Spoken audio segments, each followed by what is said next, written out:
Bapak Ibu Saudara semuanya, Shalom. Sekali lagi Shalom. Apa kabarnya? Ya, Tuhan Yesus berada dalam hidup kita.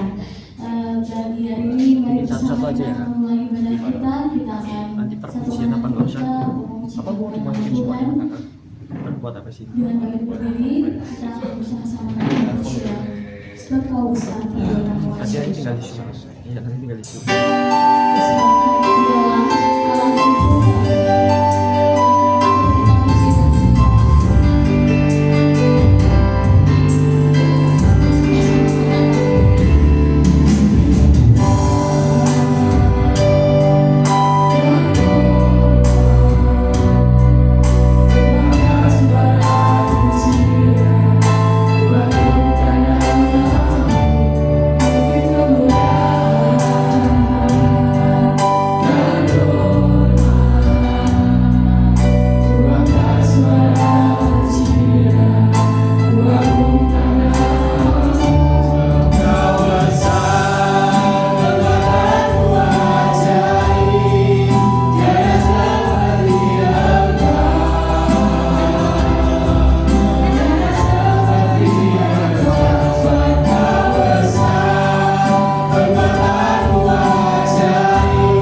memakai segala pelanggaran kita secara pribadi masing-masing selama melakukan dosa.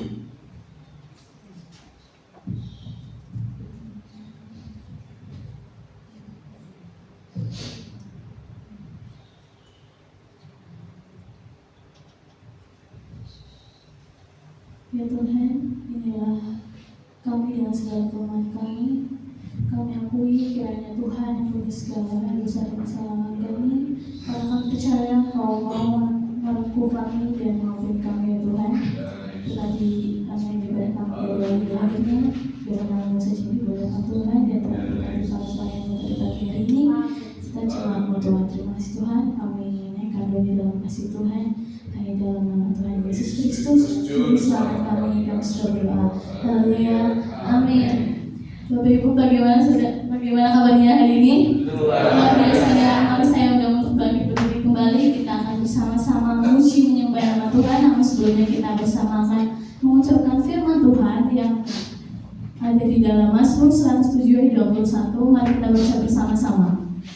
Biarlah mereka bersyukur pada Tuhan karena kasih setianya, karena perbuatan-perbuatannya yang ajaib terhadap anak-anak manusia. Amin. Mari bersama-sama kita naikkan pujian pada Tuhan, sebab Tuhan sanggup melakukan segala perkara dalam kehidupan kita.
Mari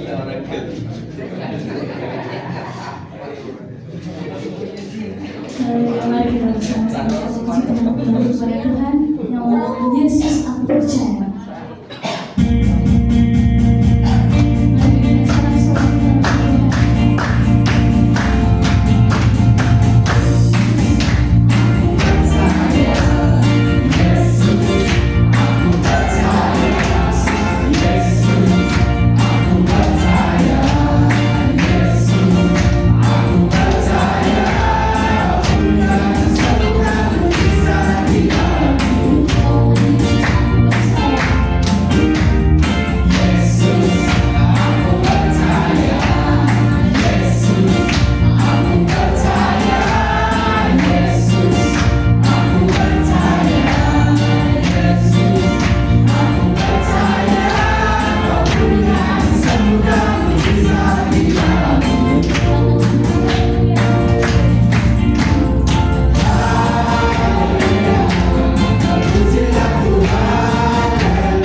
Mari kita bersatu di dalam doa.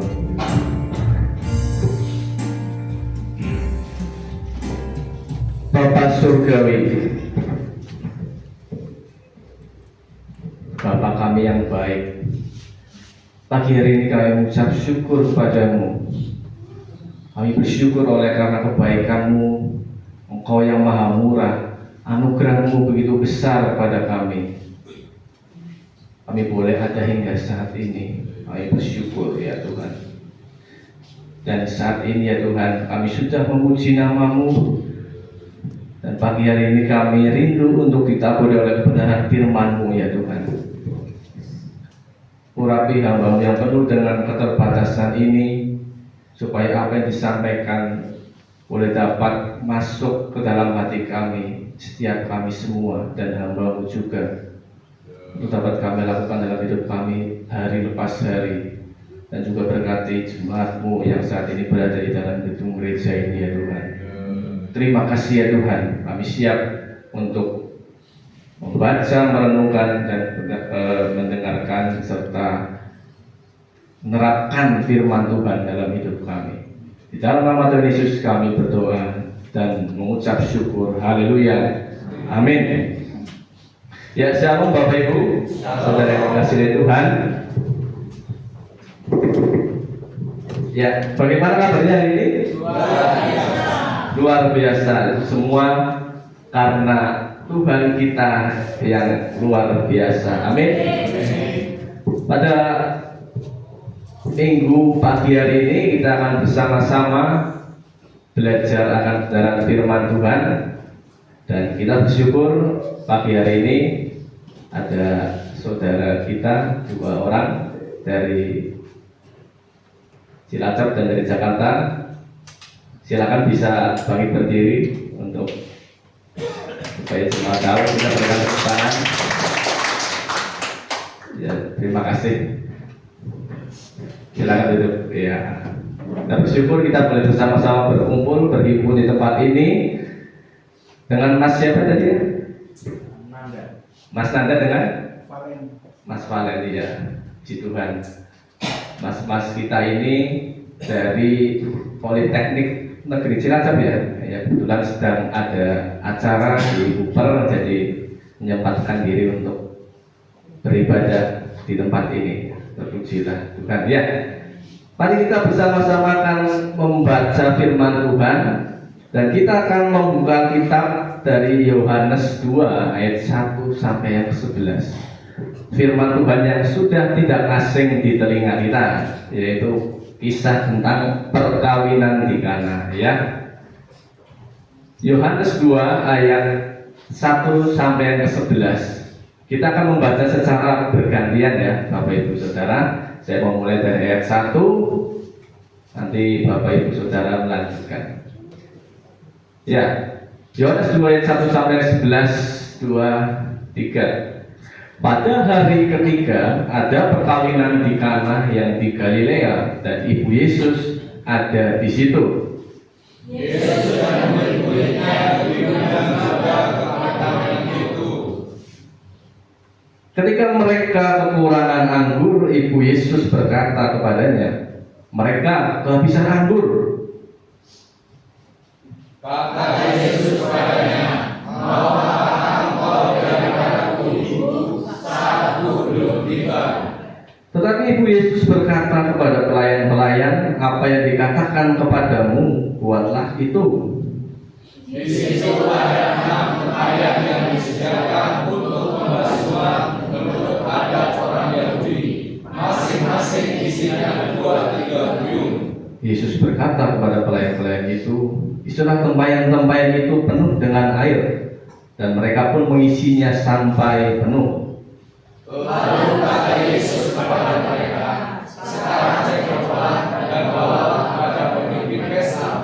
Lalu mereka pun membawanya. Setelah pemimpin pesta itu mengecap air yang telah menjadi anggur itu, dan ia tidak tahu dari mana datangnya, tetapi pelayan-pelayan yang mencetuk air itu mengetahuinya. Ia memanggil mempelai laki-laki dan berkata kepadanya, "Setiap orang meninggalkan anggur yang baik dahulu, dan sesudah orang puas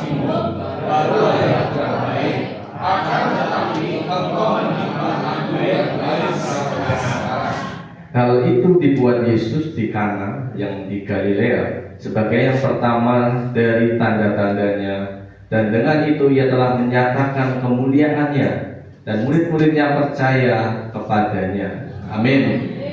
Demikian jauh pembacaan firman Tuhan.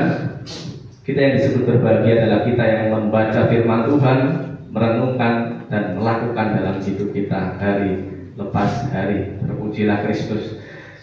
Ya, Bapak Ibu Saudara yang terkasih di dalam Tuhan, saya memberikan judul perenungan firman Tuhan pada pagi hari ini adalah selalu ada jalan. Selalu ada jalan, katakan bersama, selalu ada jalan. Dan ketika saya merenungkan ini terhubung dengan khotbah yang minggu lalu ya. Ketika kita melihat Yesus sudah lahir, yaitu Natal ya. Yesus berusia 12 tahun. Ya, lalu Yesus minggu lalu Yesus kita menghayati ya peristiwa di mana Tuhan Yesus dibaptis. Dan saat ini kita melihat kisah di mana Tuhan Yesus membuat mujizatnya yang pertama kali. Ya, jadi seperti ada kesinambungan dari khotbah minggu yang lalu. Jadi ketika saya merenungkan judul khotbah ini, saya jadi teringat ada sebuah ungkapan,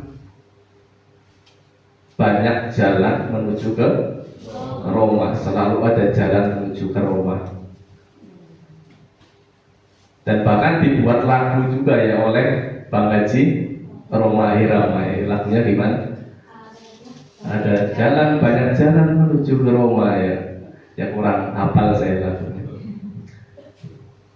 Ungkapan ini berangkat dari kekaisaran Romawi zaman itu. Karena kita tahu kekaisaran Romawi dulu itu menjadi pusat dunia. Ya. Begitu besar, bahkan banyak yang diwariskan sampai saat ini, yaitu infrastrukturnya ya, jalan, irigasi dan lain-lain. Lalu hukum-hukum, kalau Bapak Ibu Saudara paham ya, melihat belajar hukum sedikit, itu istilah-istilahnya bahasa mana itu? Bahasa Latin kan, bahasa Romawi ya, hukum gitu ya. Judge gitu ya, bahasanya itu bahasa Latin gitu loh. Jadi Romawi begitu besar saat itu, pusat dunia. Jadi Romawi itu membuat jalan-jalan yang menghubungkan untuk ke kota Roma itu. Di wilayah-wilayah kekuasaannya dibikin jalan ke Roma, kekuasaannya ke Roma. Supaya apa? Supaya mobilitasnya mudah, terus perdagangan, jalur perdagangan dan lain-lain itu enak gitu. Nah, ungkapan banyak jalan menuju ke Roma ini sebenarnya mau memberi apa kepada kita sih? Bahwa ketika kita gagal, maka kita harus mencari cara lain ya. Dalam arti yang lain, kita disuruh pantang menyerah. Jadi ungkapan banyak jalan menuju ke Roma ini mengadopsi dari istilah kekaisaran Romawi, tetapi kita dalam arti yang lebih dalam itu, ketika kita gagal, banyak jalan. Ketika kita menginginkan sesuatu tidak tercapai, coba cara lain. Ketika sedang ada perselisihan, konflik, tidak ditemukan jalan damai dengan meminta maaf, bisa dengan cara apa?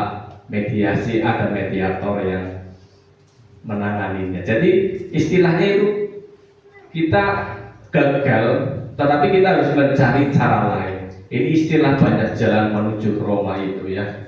Ya Bapak Ibu Saudara yang dikasihi Tuhan, realita di dalam kehidupan ini adalah memang hidup kita itu naik turun. Betul Bapak Ibu?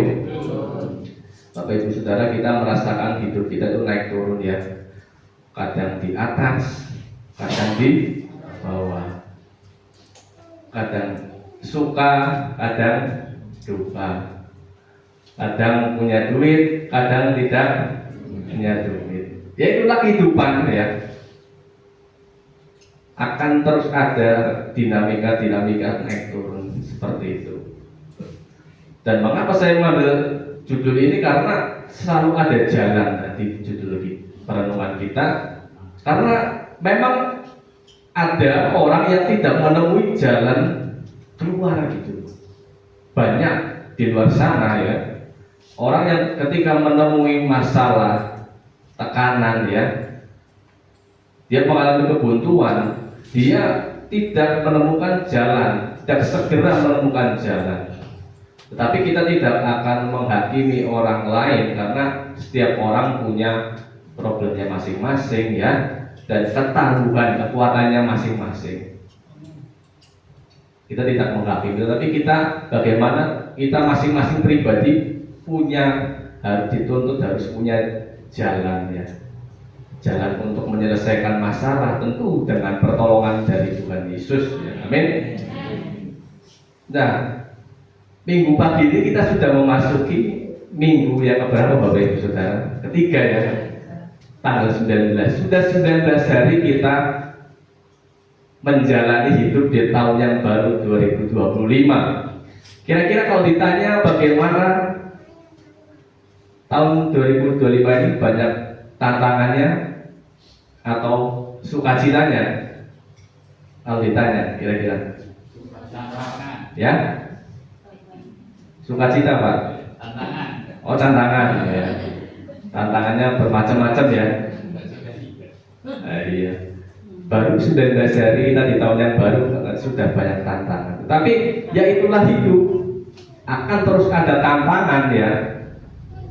Dan tapi jangan lupa tetap pasti ada sukacita.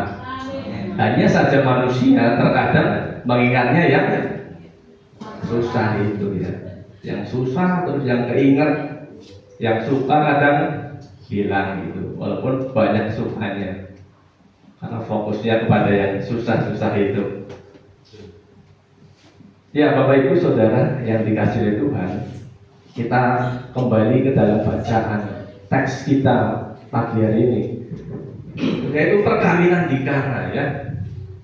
Perkawinan di Kana ini, kalau Bapak Ibu Saudara mencari di Injil lain, Matius, Markus, Lukas, nggak ketemu, karena hanya di Injil Yohanes. Injil itu ada berapa? 4 ya.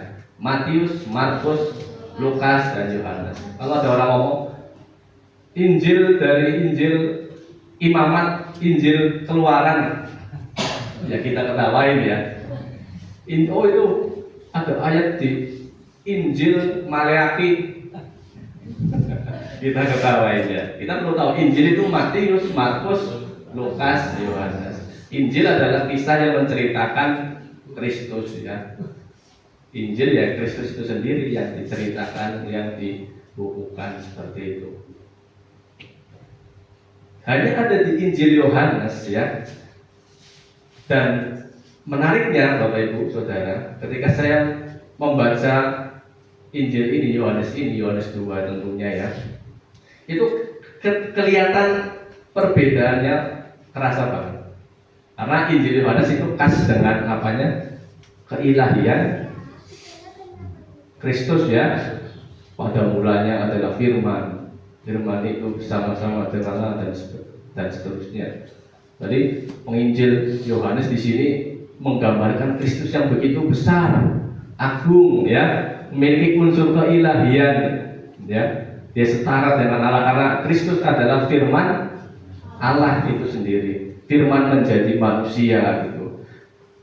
Itu di pasal 1. Tetapi ketika kita beralih ke pasal 2, itu tiba-tiba ya Yesus seperti tidak terlihat dan tidak dikenali. Buktinya di dalam Yohanes 2 tadi itu Yesus dan murid-muridnya juga diundang ke perkawinan itu. Jadi ketika Yesus dan murid-muridnya datang ke pesta perkawinan itu, kalau zaman sekarang ya hajatan ya, hajatannya orang Yahudi saat itu, Yesus sama murid-muridnya diundang.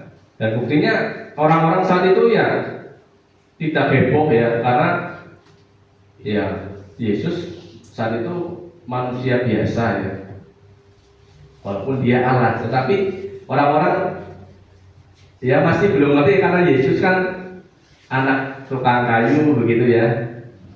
Ya.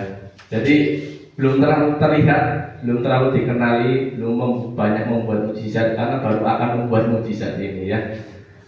Tidak terlihat, tidak dikenali di dalam pasal 2 ayat 1 sampai 11 ini yang kita baca tadi. Nah, kemungkinan ini sengaja ditulis oleh penginjil Yohanes ya, Allah yang begitu agung ya, dan saat itu juga sudah menjelma menjadi manusia biasa. Dan Yesus taat kepada Bapa karena apa buktinya? Saatku belum tiba. Ketika Maria berkata, kehabisan anggur, mau apakah kau daripadaku ibu? Saatku belum tiba. Yesus begitu taat karena ya belum saatnya lah gitu. Belum saatnya aku menunjukkan siapa aku begitu. Tetapi walaupun taat, menariknya Bapak Ibu Saudara, Yesus tetap berkenan mendengar harapan pihak lain dalam hati ini, Maria ya, untuk pemilik pestanya. Ada tafsiran yang berkata pemilik pesta ini, pemilik yang nikahan itu masih ada hubungan saudara sama Maria gitu dan Yesus gitu. Walaupun di dalam Alkitab tidak dijelaskan detail, tapi ketika saya membaca Bible komentari begitu ya dari para teolog begitu, kemungkinan seperti itu. Jadi Maria ini ceritanya yang saudaranya lagi hajatan kan bantuin ya. Iya, jadi dia tahu seluk beluknya gitu loh. Stok anggurnya begitu, tinggal berapa dia tahu. Dan ini kisah perkawinan di Kana ini juga menjadi salah satu doktrin di dalam iman saudara-saudara kita di Katolik ya, yang mengatakan per Mariam et Jesum, melalui Maria kita sampai kepada Yesus. Tapi kita nggak akan bahas ke sana, itu bukan doktrin kita karena mereka percaya bahwa buktinya Tuhan Yesus berkata saatku belum tiba, tetapi karena permohonan Maria itu Yesus mau melakukan mukjizat. Berarti sangat kita berdoa mohon tolong Bunda Maria sampaikan kepada Yesus gitu. Dan itu doktrin saudara-saudara kita Katolik. Tetapi kita percaya ya kita menghormati Bunda Maria ya sebagai Bunda Yesus, tetapi kita memohon langsung kepada Tuhan Yesus seperti itu ya. Mereka kehabisan anggur, Maria berkata seperti itu ya. 3 mengandung makna Maria menginginkan Yesus do something, lakukanlah sesuatu gitu loh. Walaupun Tuhan Yesus Maria berkata apa? Mereka kehabisan anggur, tetapi di dalam kata itu mengandung makna lakukanlah sesuatu dong gitu. Karena Maria tahu siapa Yesus. Amin. Iya, dia tahu siapa Yesus. Berarti Yesus punya segala macam cara untuk mengatasi persoalan yang ada saat itu. Jadi Maria ini peka gitu terhadap persoalan yang sedang terjadi di tempat itu. Karena ketika pesta itu kehabisan anggur, karena anggur itu kan wajib ya, ada di pesta perkawinan, di perayaan Paskah itu wajib ada. Jadi ketika kehabisan anggur, pengantin ini akan dipermalukan oleh masyarakat itu. Sangat-sangat mengerikan. Ya Bapak Ibu Saudara yang dikasihi oleh Tuhan, kita melihat di sini bahwa 6 tempayan berisi 2 sampai 3 buyung. Ya, menariknya buyung ini ya dari batu besar ya gitu loh. Karena kita tahu budaya Yahudi dengan segala tata caranya, mau makan cuci tangan, mau sembahyang ada caranya gini. Seperti saudara-saudari kita ada, dan itu sudah ada sebelum saudara kita. Jadi begitu begitu ribetnya dan sampai harus membersihkan diri karena supaya tidak najis gitu loh. Jadi makanya setiap orang mau orang Yahudi mau bertamu ke rumahnya temannya, pasti ada tempayan air untuk bersih-bersih, karena kan habis jalan jauh kan kakinya kotor, jadi dibersihkan tangan kakinya gitu. Jadi ada air untuk ritual penyucian, pembersihan gitu. Jadi mau apa-apa itu dibersihkan pakai air ya. Air itu simbol pembersihan juga dari adat Yahudi itu. Dan batu besar ini mahal loh Bapak Ibu. Dan kemungkinan ya, menurut Bible komentari itu para teolog berkata pemilik pesta ini ya, yang punya hajat ini kepengen terlihat mewah, makanya dia membeli 6 tempayan berisi 2-3 buyung dari batu yang besar mahal. Jadi kemungkinan ya dana untuk beli anggurnya kurang. Nah begitu, ada kemungkinan seperti itu. Jadi tidak diperhitungkan dengan matang, dan ketika kita juga nggak memperhitungkan keuangan dengan matang juga ya bisa jadi kelabakan ya, betul Bapak Ibu? Ya kemungkinan seperti itu. Ada tafsir yang berkata seperti itu. Karena kepengen terlihat mewah, ya tempayannya batu kan kuat, keren gitu loh. Jadi anggaran untuk beli anggurnya malah berkurang, jadinya anggurnya kekurangan gitu. Ingin terlihat mewah ya, menjadi aib jika anggurnya habis. Dan kita melihat di sini per buyung ya, buyung itu apa sih? Gentong itu ya. Per buyung itu lebih kurang 39 liter Bapak Ibu. 39 liter seberapa ya? Gede banget ya, banyak lah. Per buyungnya 39 liter dan 6 tempayan penuh gitu loh. 6 tempayan per tempayan ada 2-3 buyung gitu loh. Nah, kalau dihitung-hitung dibutuhkan air 468 sampai 702 liter. Iya. Air sebanyak itu, airnya dirubah menjadi anggur. Anggur sebanyak itu mau buat sampai berapa hari kira-kira ya? Tamunya banyak banget kali ya. Orang minum anggur sampai bergalon-galon, bertoren-toren ya malah ya. Mau gimana gitu loh. Dan saya ketika ini kira-kira seberapa ya besarnya ya? Oh saya ingat sebelah kan nanti perumahan, ada perumahan, saya foto nih torennya gini. Kelihatan nggak ya? Tinggi ini, ada tiangnya. Ini hampir berapa ribu liter ya sebenarnya. Cuma kan ya mungkin seperempatnya lah ya, tahu berapa gitu. Tapi kan bayangin anggur segitu banyaknya, ada 6 loh. Banyak banget ya. Mau buat apa gitu ya. Karena anggur itu melambangkan sukacita Bapak Ibu. Kata rabi-rabi Yahudi, tanpa anggur tidak ada sukacita.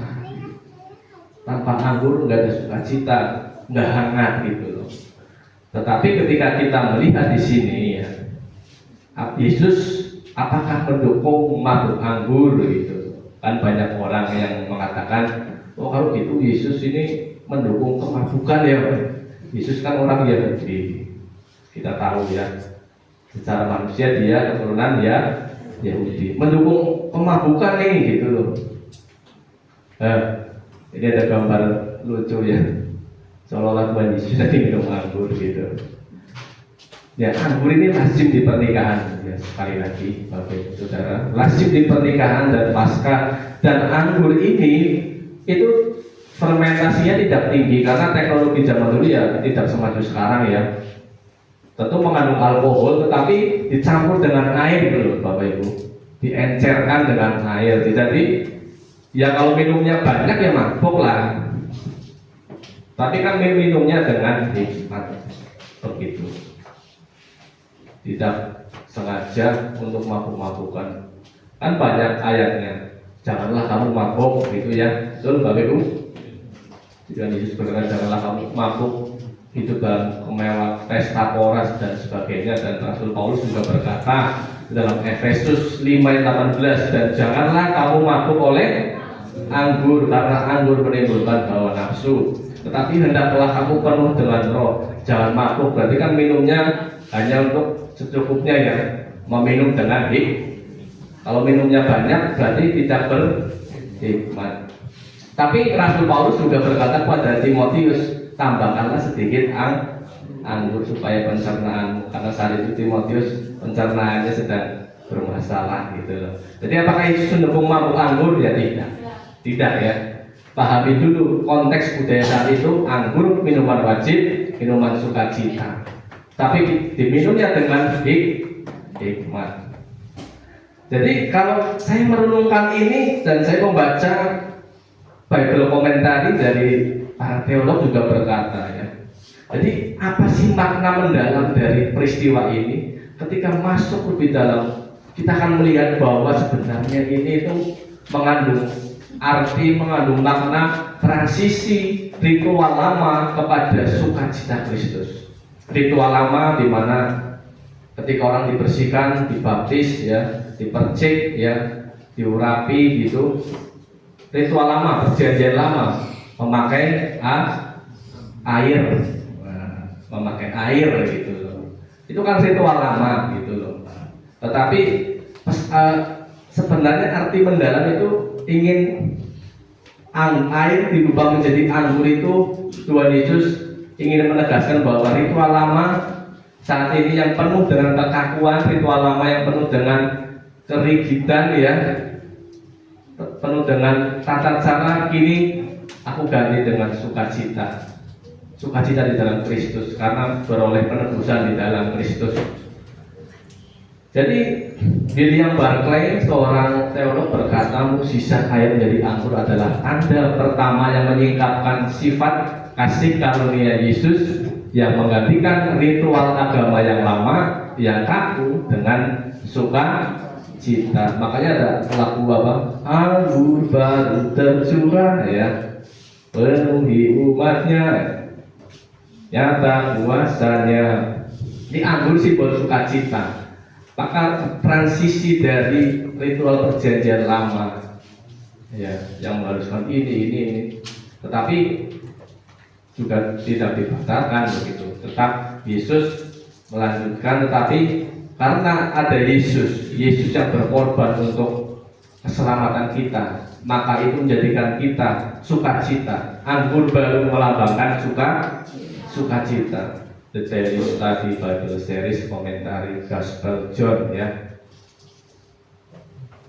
Jika Anda menginginkan kegembiraan yang baru, ya, William Barclay berkata, jadilah pengikut Yesus Kristus, bukan mengikuti yang lain.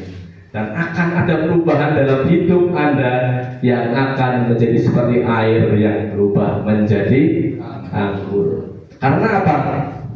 Orang kan senangnya minum yang manis, walaupun kalau kemanisan jadi diabetes gitu. Suguhan air top sih rasa apa gitu, yang manis gitu. Jadi ritual transisi yang lama diubah menjadi manis, sukacita karena anggur yang baru itu, air diubah menjadi anggur oleh Kristus ya. Bapak Ibu Saudara yang dikasihi Tuhan, apa perenungan kita pada pagi hari ini dari kisah perkawinan di Kana ini? Yang pertama adalah selalu ada jalan jika kita berharap pada Tuhan Yesus. Kembali lagi ke judul perenungan kita pagi hari ini, selalu ada jalan. Katakan bersama, selalu ada jalan jika kita berharap pada Tuhan Yesus. Maria ingat dan tahu siapa Yesus ya. Yesus anaknya, tetapi dia tahu dia itu siapa? Firman Allah gitu loh. Jadi kan sebelum Maria mengandung kan sudah diberitahu oleh malaikat, kamu akan mengandung gitu, dan sebagainya ya. Allah ya akan menjadi juru selamat ya umat manusia. Maria ingat dan tahu siapa Yesus.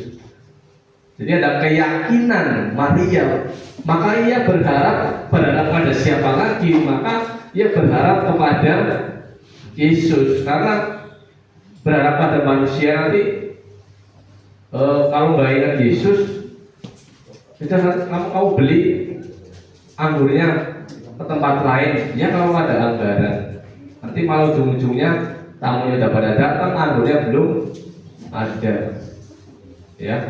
Maka Maria berharap pada Kristus, pada Tuhan Yesus nanti itu, bukan kepada yang lain. Maria tidak berusaha-berusuh.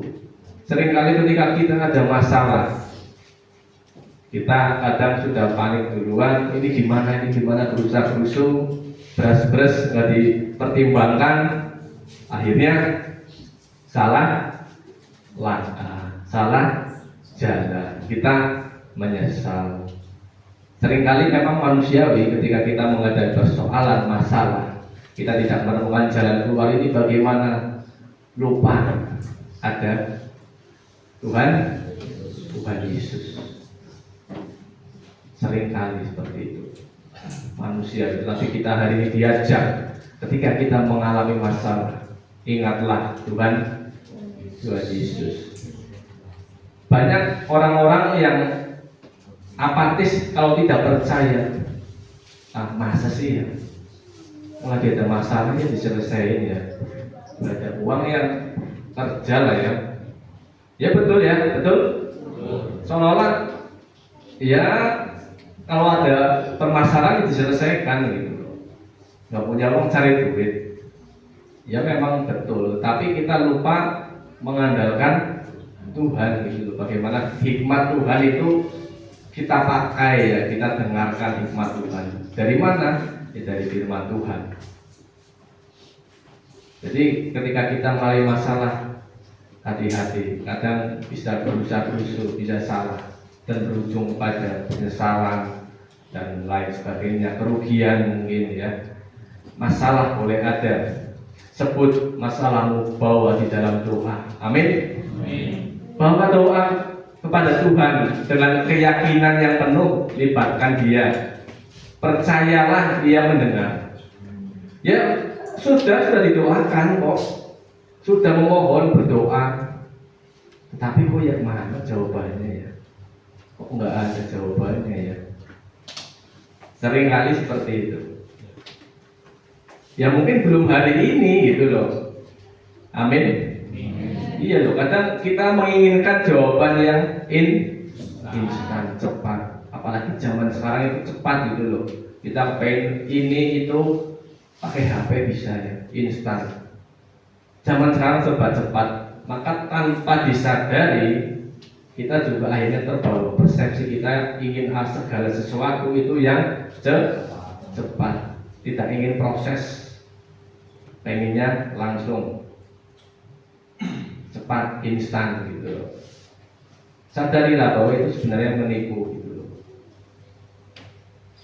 Dampak negatifnya seperti itu ya. Libatkan Tuhan Yesus dalam hidup kita. Percayalah Dia mendengar. Karena Tuhan Yesus berkata dalam Matius 11:28, marilah kepadaku semua yang letih, lesu dan berbeban berat, aku akan memberi kelegaan kepadamu. Ketika di gereja mungkin ingat ya ayat ini ya. Tapi ketika nanti beberapa hari berjalan, tiba-tiba di dalam ketemu masalah, lupa gitu. Seringkali seperti itu ya Bapak Ibu ya. Betul? Iya. Maka selalu ingat firman Tuhan itu loh. Makanya ibadah itu merenungkan firman Tuhan bukan hanya hari Minggu gitu. Menurut saya pribadi ya. Karena merenungkan firman Tuhan, membaca firman Tuhan setiap minggu itu ketinggalan gitu loh. Sudah ketinggalan beberapa gimana sih yang ngomongnya ya. Jadi ketika buka internet misal YouTube khotbah hari ini, kita kelewatan sehari aja sudah terlewat berapa ribu mungkin khotbah gitu loh, dengan segala pemahaman yang baru gitu loh. Jadi kalau kita hanya cukup hari Minggu aja beribadah, mendengarkan firman Tuhan gitu, kita akan yang lain sudah sampai Amerika, kita masih di Jakarta gitu ya. Jadi mari kita rindu gitu loh sama suara Tuhan, kebenaran firman Tuhan, persekutuan di dalam Tuhan itu, persekutuan ketika kita beribadah ya, belajar kebenaran firman Tuhan. Karena ketinggalan kalau kita hanya fokusnya ya cukup hari Minggu lah gitu ya.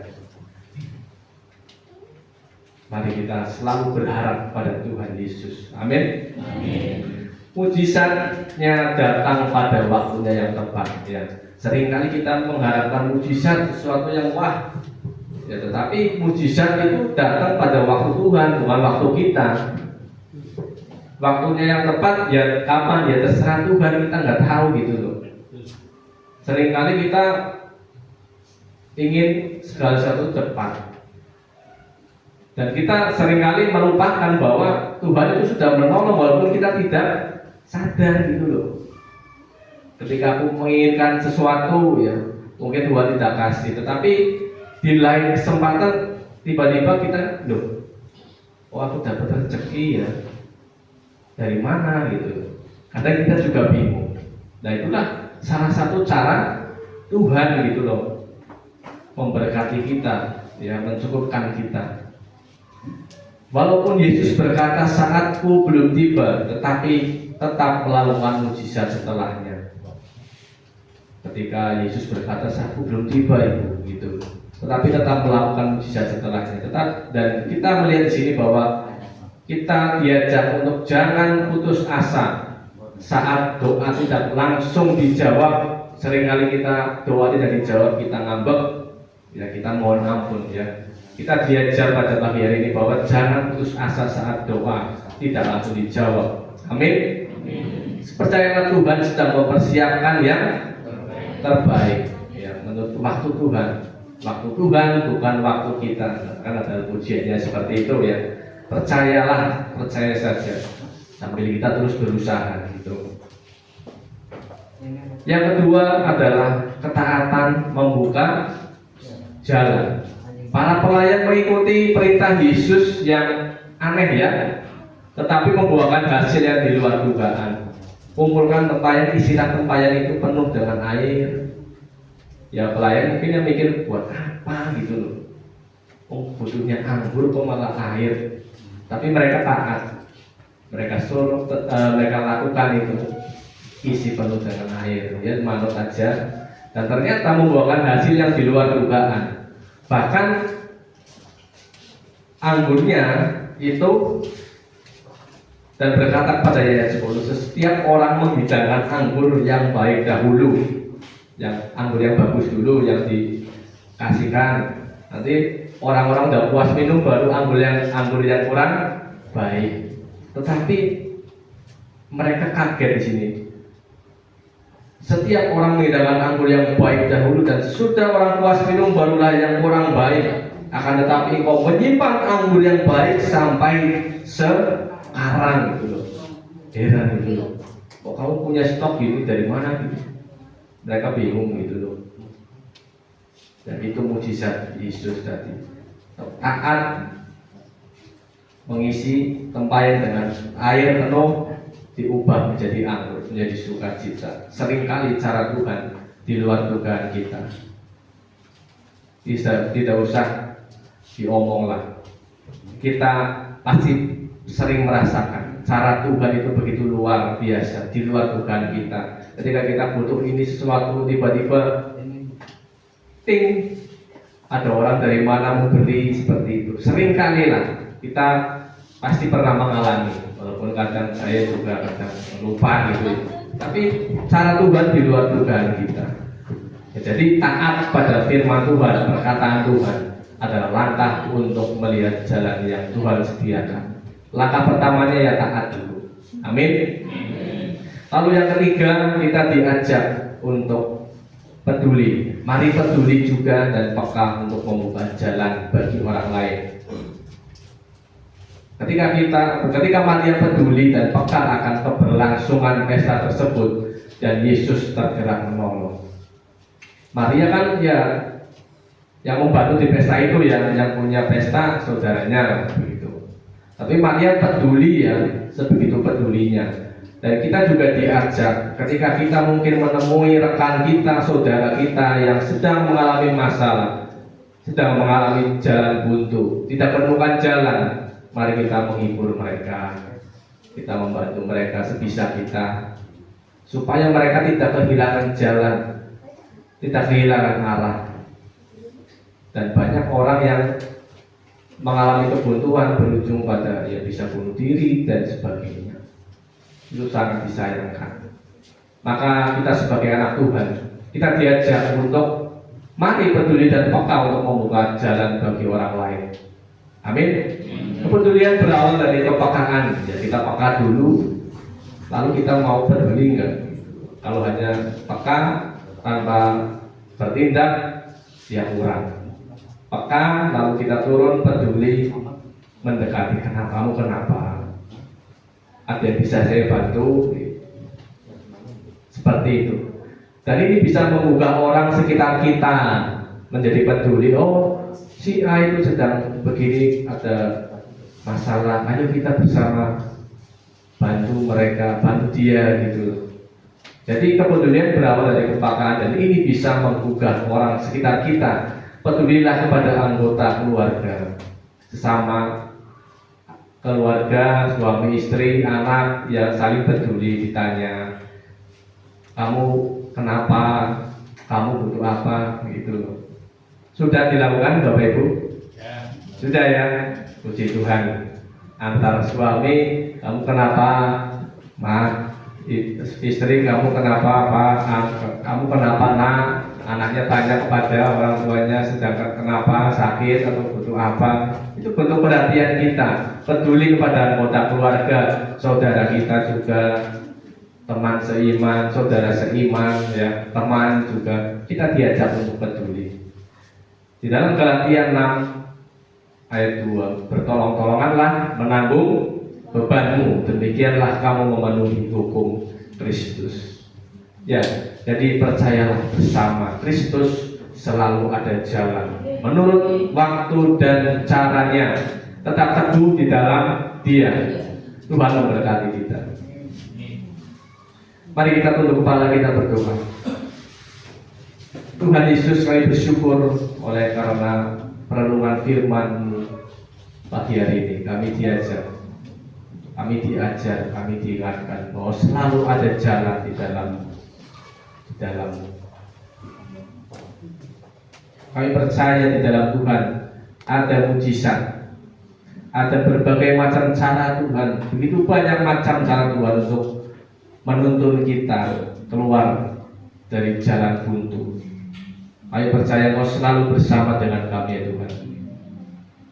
Ya Tuhan, buatlah kami selalu mengingat bahwa kami memiliki Allah yang ajaib, Tuhan Yesus yang selalu berjalan bersama kami ya Tuhan. Mampukanlah kami untuk selalu mengingat firman-Mu, selalu mengingat Engkau di dalam kehidupan kami ya Tuhan. Terima kasih ya Tuhan, meteraikanlah firman-Mu dalam hidup kami ya Tuhan, di dalam hati setiap kami ya Tuhan. Di dalam nama Tuhan Yesus Kristus kami sudah berdoa. Sama-sama kita katakan amin. Ya Tuhan berkati.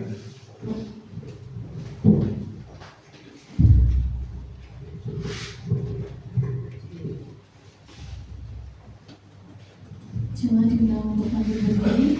Sama-sama kita akan membacakan kalimat Rasul yang demikian.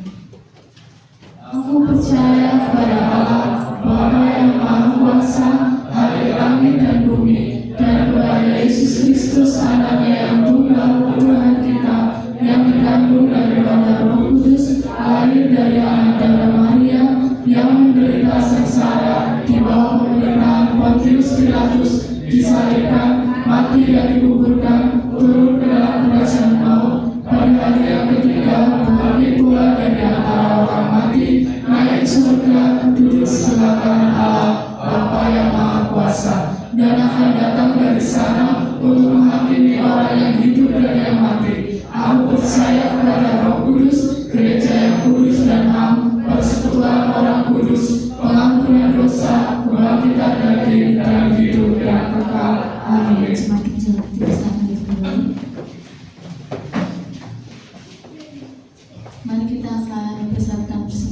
motor kita sambil sedang dijalankan kita akan pujian. Di sini aku bawa Tuhan.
Kiranya dapat menjadi berkat dan kemuliaan nama Tuhan. Kami bawa persembahan kami kepadamu ya Tuhan. Kami naikkan dari dalam kasih Tuhan, yang dalam nama Tuhan Yesus Kristus, Juru Selamat kami sudah berdoa. Haleluya, amin. Jemaat berjalan duduk kembali.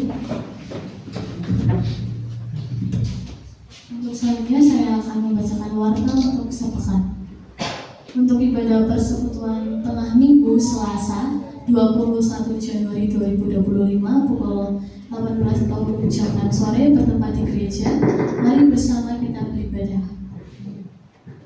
Untuk ibadah remaja Sabtu 25 Januari 2025 untuk waktu jam 6 sore untuk WL-nya Saudari Diva, kolektan Saudari Kian bertempat di gereja, dan ayo teman-teman remaja datang untuk beribadah. Kemudian untuk pelayan kebaktian umum Minggu 26 Januari 2025 pukul 8 pagi untuk WL-nya Ibu Gembala, Singar Ibu Yohanes dan Saudara Yus, Asyar Bapak Saryono dan Bapak Rudi. Untuk LCD Saudari Agnes. Pengumuman untuk jemaat diundang untuk menghadiri Natal PGPI Persekutuan Gereja Pentakosta Indonesia pada hari Kamis 23 Januari 2025 untuk waktunya jam 5 sore bertempat di GPI Haleluya Purwokerto, dan untuk info selanjutnya akan didata lewat grup info. Selanjutnya kita akan berdoa syafaat dan menerima doa. Dipersilakan. Ya, untuk data silahkan mengisi, nanti diumumkan di list. Kalau mau ikut KKR Natal PGPI Persekutuan Gereja Pentakosta Indonesia, kalau tidak salah 600 orang yang hadir menurut jadwal, dan setiap gereja juga diminta sumbangan. Nanti dana kas keluar untuk nyumbang, mungkin mau 100, 200 ribu tidak apa-apa, karena dananya kemarin saya lihat hampir 19 juta ya. Dan kebetulan ketua PGPI-nya orang GPT juga, Pak Pendeta Dr. Henok ya, yang di Semarang. Jadi dia yang akan jadi pembicara. Di semua gereja itu dari Kabupaten Purbalingga, Kabupaten Banjarnegara, Banyumas, Purwokerto, dan Cilacap nanti yang akan hadir di GBI. Jadi kalau Bapak Ibu nanti mau hadir berminat, berarti harus dikonfirmasikan, dicatat lalu list, sehingga nanti keberangkatannya bisa sewa mobil yang nggak ada mobil atau mau naik motor sendiri. Seperti itu. Acaranya jam 5 ya sore tanggal 23. Oke, kita akan berdoa. Sebelum kita mengakhiri dengan doa berkat, kita berdoa dan bersyafaat terlebih dahulu. Terima kasih untuk kedua anak Tuhan, lupa lagi Andi ya, Nanda dengan satunya ya Cilacap, Nanda yang satu dari Jakarta Utara, yang mereka berkuliah di Cilacap di Politeknik. Tuhan berkati, jangan bosan kalau pas ada sekitar daerah sini, silahkan beribadat pagi ini. Gereja ini terbuka untuk semua orang, bukan hanya untuk orang Kristen saja, orang Muslim pun silahkan, siapapun semua. Jadi gereja ini terbuka untuk semua orang, bukan hanya orang Kristen, orang Buddha, orang Hindu, orang Kristen, apa saja silahkan datang beribadah ya, karena mereka semua adalah makhluk Tuhan, ciptaan Tuhan, semuanya dicintai dan disayang oleh Tuhan. Kita bukan eksklusif ya, semuanya dicintai Tuhan, hanya mereka mungkin belum terbuka hatinya. Tapi suatu saat mereka terbuka, mereka juga sama di hadapan Tuhan. Kita yang sudah terbuka, puji Tuhan, sudah mengerti, dapat kasih karunia dari Tuhan ya. Jadi kita tidak boleh menjadi orang yang eksklusif, sombong, egois, merasa diri benar dan sebagainya. Tidak boleh.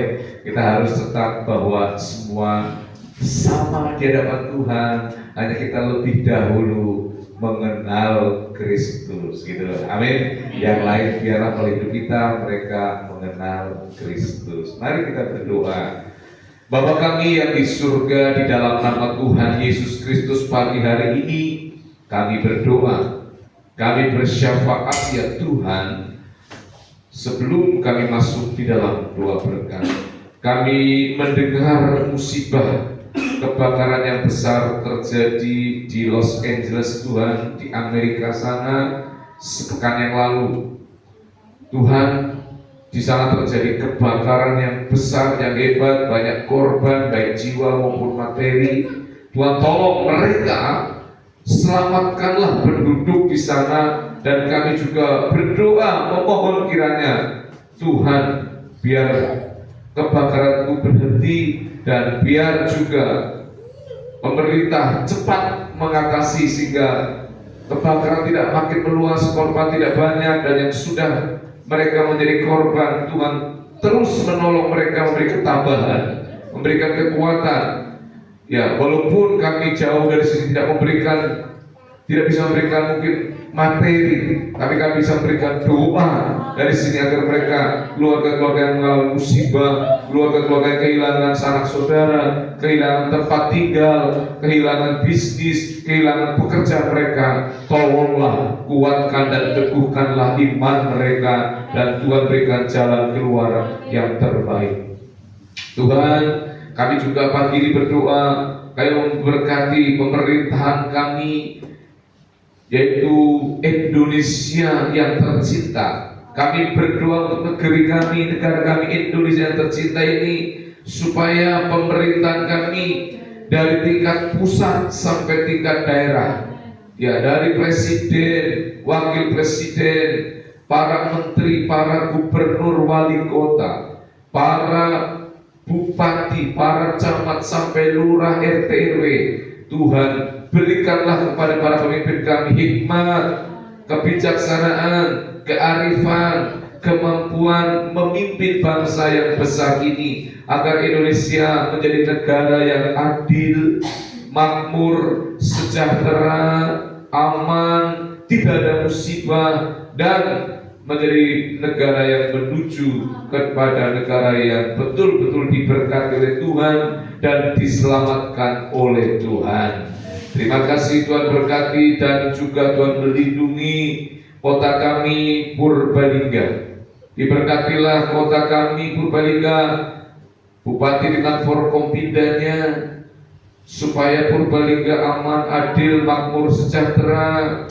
18 kecamatan, 221 desa yang ada di Kabupaten Purbalingga Tuhan memberkati supaya aman, adil, makmur, dan sejahtera. Bahkan untuk kepemimpinan Bupati yang baru pun kami yang diserahkan kepada Tuhan, supaya beliau-beliau yang terpilih memimpin Purbalingga menjadi pemimpin yang baik, arif, adil, bijaksana, dan betul-betul membawa Purbalingga menjadi maju dan sukses. Diberkati Kutasari dengan seluruh forkompicangnya, diberkati desa kami Candinata, Bapak Kepala Desa dengan seluruh perangkatnya, supaya betul-betul desa kami ini juga dari desa yang aman, adil, makmur, sejahtera, dan diberkati oleh Tuhan.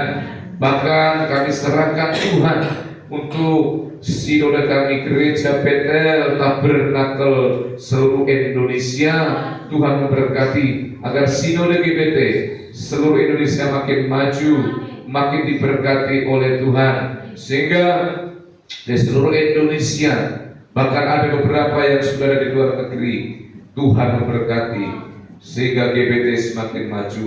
Bahkan kami serahkan juga Gereja Betel Tabernakel di tempat ini. Kami berdoa supaya diberkati Tuhan, baik secara kesehatan jemaat Tuhan diberkati, dan kami juga berdoa agar ada pertumbuhan gereja di tempat ini, baik secara kualitas maupun secara kuantitas, sehingga ada penambahan jumlah dan ada juga pertambahan secara mutu, yaitu jemaat-jemaat yang sudah ada berkualitas, bermutu, baik secara rohani, secara iman, secara ekonomi, mereka terus bertumbuh dan bertumbuh.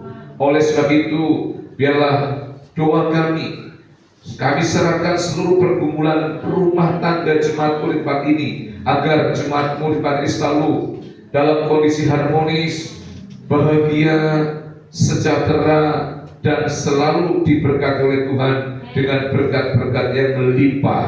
Maka Tuhan Yesus, hadirlah dalam setiap rumah tangga jemaat di tempat ini, agar ada kedamaian, ada sukacita, ada berkat yang melimpah, dan selalu diberi kesehatan yang terbaik. Kalau ada jemaatmu yang sakit di tempat ini, di dalam nama Tuhan Yesus, Allah yang penuh kuasa dan penuh mujizat, sembuhkanlah semua jemaat yang sakit, agar mereka semua hidup sehat dan selalu berbahagia. Pendidikan umatmu, jemaatmu di tempat ini, anak-anak jemaatmu di tempat ini, yang TK, SD, SMP, SMA, bahkan yang kuliah di perguruan tinggi, diberkatilah mereka semua, agar pendidikan mereka berjalan dengan baik, berjalan dengan lancar. Dana-dana dibutuhkan Tuhan sediakan dan cukupi, bahkan mereka bisa menyelesaikan sekolah kuliah mereka semua dengan baik karena pertolongan Tuhan. Jemaat-jemaat Tuhan juga yang bekerja, apapun profesi dan pekerjaan jemaatmu di tempat ini, di dalam nama Tuhan Yesus, diberkatilah semua jemaatmu di tempat ini dengan berkat yang dari Tuhan, dan diberikan kesetiaan, ketekunan, perlindungan yang dari Tuhan, sehingga ketika jemaatmu berangkat bekerja, dalam pekerjaan, pulang dari pekerja, tangan kasih setia Tuhan melindungi mereka. Yang sedang bergumul dengan pekerjaan, mencari pekerjaan, Tuhan memberikan pekerjaan yang tepat, yang terbaik untuk mereka semuanya. Terima kasih Tuhan, terima kasih.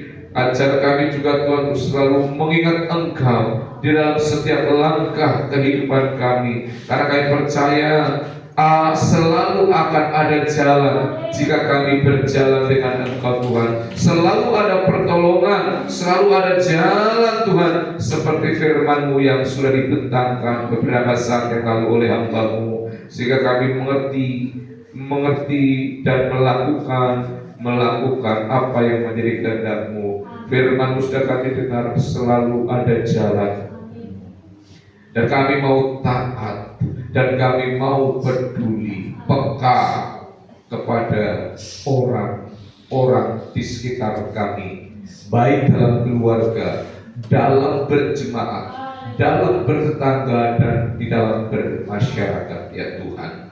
Terima kasih, inilah doa kami yang tidak sempurna, dan kami mohon Engkau sempurnakan doa kami, yang Tuhan juga akan menyempurnakan setiap kalimat, setiap doa yang tidak baik, kurang berkenan, Engkau sempurnakan. Oleh sebab itu kami akan sempurnakan doa kami dengan doa Bapa kami. Mari kita berdoa dengan doa Bapa kami bersama-sama. Bapa kami yang di surga, dikuduskanlah namamu, datanglah kerajaanmu, jadilah kehendak-mu di bumi seperti di surga. Berikanlah kami pada hari ini makanan kami yang secukupnya, dan ampunilah kami akan kesalahan kami, seperti kami juga mengampuni orang yang bersalah kepada kami. Dan janganlah membawa kami ke dalam pencobaan, tetapi lepaskanlah kami daripada yang jahat, karena Engkaulah yang mempunyai kerajaan dan kuasa dan kemuliaan sampai selama-lamanya. Amin. Sidang jemaat diundang untuk bangkit berdiri semua, dan kita akan menerima doa berkat. Jemaat Bapak Ibu yang dikasihi oleh Tuhan, angkatlah kedua tanganmu dan arahkanlah hatimu kepada Tuhan, dan terimalah berkat Tuhan. Tuhan memberkati engkau dan melindungi engkau. Tuhan menyinari engkau dengan wajahnya dan memberi engkau kasih karunia. Tuhan menghadapkan wajahnya kepadamu dan memberi engkau damai sejahtera. Terimalah berkat dari Allah Bapa, cinta kasih dari Tuhan Yesus Kristus, persekutuan dari Roh Kudus, dari sekarang sampai selama-lamanya. Di dalam nama Tuhan Yesus Kristus, di dalam nama Bapa, Putra dan Roh Kudus, kami sudah berdoa dan menerima berkat Tuhan pada pagi hari ini. Haleluya, amin.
Thank you.